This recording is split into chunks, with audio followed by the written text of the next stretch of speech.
What do you tell parents as it relates to how they shape their kids going forward? Well, yeah, I mean, it's hard for me to give the parents too much advice. I can kind of probably give the kid more advice. My parents, kind of had a plan for me and my two brothers as kids growing up about kind of what ages they thought were appropriate to start playing football. A lot of it has to do, I think, with the league or the school that the child is involved in. I think it's important to have the proper coaching, to be sure it's safe and have the proper equipment, because you want the child's first experience in any sport, but especially in football, to be a positive one. Because if it's not, the kid will probably not enjoy it anymore. He'll say, no, I don't want to play anymore. So I think it's knowing just how far along your child is and knowing what the league's about, and but it needs to be fun is the main thing, Bill. I mean, all of my experiences in football have been positive ones. They've been fun. I've had all my friends were my teammates. I've had coaches that made it fun. Of course, my parents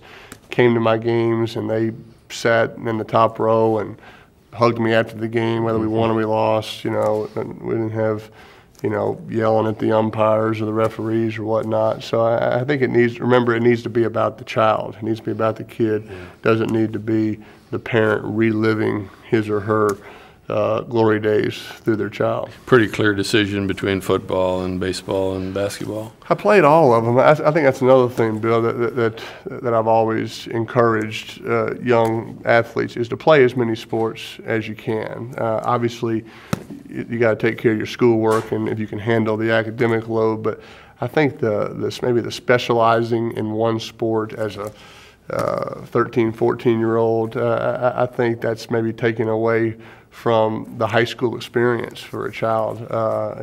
For me, high school sports is one of the best institutions we have around, and went to a school where my second baseman and first baseman were my receivers on the field, and the point guard and center on the basketball. We were all good friends and all played the same sports together, and I think every different type of sport teaches you different lessons. And so now if you know your kid's going to be the next Derek Jeter or Tiger Woods, then go for it. But I don't know how you know that at those ages. And so let the child participate in as many sports or extracurricular activities as they possibly can. Like I said, managing their school load at the same time, because I think that's part of going to high school. Yeah.